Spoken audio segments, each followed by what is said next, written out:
Je voulais parler un peu de Modric parce qu'on parle beaucoup de Lionel Messi depuis le début de la compétition. On parle beaucoup de Kylian Mbappé, d'Antoine Griezmann, mais je trouve qu'on ne parle pas assez de ce que réalise Luka Modric avec la Croatie et tout simplement de ce que représente Luka Modric dans le football. Alors tu l'as dit tout à l'heure dans ton introduction, c'est très très dur de juger des joueurs qui sont encore en activité par rapport aux légendes qu'on a eues sur les dernières années.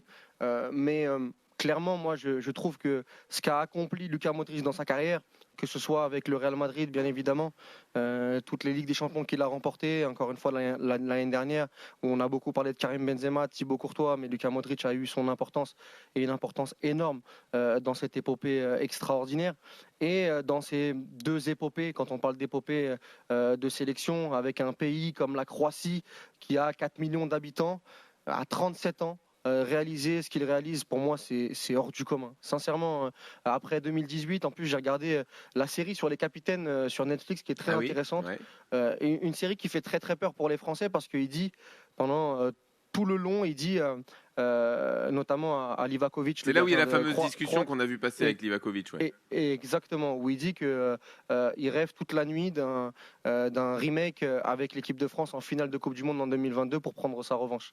La série est sortie il y a quand même un bon bout de temps. Et quand tu vois en fait la force de persuasion, cette capacité à pouvoir prendre sur son dos toutes ses responsabilités dans un petit pays, même si c'est un grand pays de football comme la Croatie, qui n'a pas le vivier des plus grandes de nations, normalement, en tout cas en termes de formation, c'est beaucoup plus dur qu'ailleurs. Moi, je trouve ça extraordinaire. Et le match qu'il a encore fait contre le Brésil, le match qu'il a fait contre le Japon, une prolongation, il est encore impliqué sur le but de Petkovic, où c'est lui qui gagne son duel sur Casemiro à cet âge-là. Et sa place dans l'histoire des milieux de terrain, dans la place qu'il aura, je pense même, dans l'histoire du foot tout court, hein, tout poste confondu. Moi, je trouve qu'il est très très haut dans la discussion. Je trouve qu'aujourd'hui, il peut regarder pas mal de monde, parce que entre ce qu'il a réalisé au Real Madrid, dans l'un des plus grands clubs au monde, voire le plus grand club au monde, tenir autant de temps à ce poste-là avec le numéro 10, et derrière réaliser, bon, on verra, hein, parce que peut-être qu'il peut encore plus marquer l'histoire si demain il bat l'Argentine et qu'il gagne une Coupe du Monde, ou qu'il fait 2 finales de suite, 2018-2022, ce serait hors du commun. Voilà, je voulais récompenser ça et le dire, parce que souvent on va dire oui, mais tu te rappelles, on en fait des fois beaucoup. Alors moi j'ai 29 ans, donc j'essaye de me renseigner avec les plus vieux, mais on en fait énormément sur des milieux de terrain qui n'ont peut-être pas eu la régularité, mais qui ont fait des grandes choses à des moments clés. Je sais pas, mais par exemple, moi, aujourd'hui, un Modric par rapport à un Girard, par rapport à un Lampard, des joueurs qui restent des légendes pour beaucoup. Pour moi, Modric, c'est au-dessus.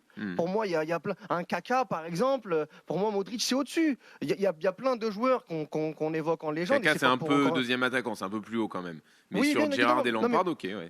Oui, non, mais moi je parle forcément. Non, mais je parle pas forcément joueurs, de milieu de terrain en général. Pas forcément que de milieu de terrain. Je parle de joueurs, dans la stature d'un joueur qui est capitaine de la Croatie, qui a fait demi-finale pour l'instant et finale de Coupe du Monde 2018, plus tous les titres qu'il a gagnés. Quand on voit que un Ronaldo, par exemple, est parti en 2018, lui, il a continué avec cette équipe du Real Madrid et il a connu énormément de coachs, il a connu énormément de trophées, il a eu le Ballon d'Or. Je trouve que voilà, il faut quand même reconnaître que ce joueur-là, moi je trouve, a vraiment démystifié pas mal de choses pendant sa carrière. 37 ans, surtout la régularité et la longévité, Jean-Louis. Ouais. Et je vais laisser la parole à Roland derrière, ou aux auditeurs. Mais à 37 ans, réaliser ce qu'il réalise comme performance en club et en sélection, il te fait moi, des prolongations, les yeux fermés et tout. À ce poste de milieu de terrain, j'ai très très peu dans l'histoire du foot de comparaison.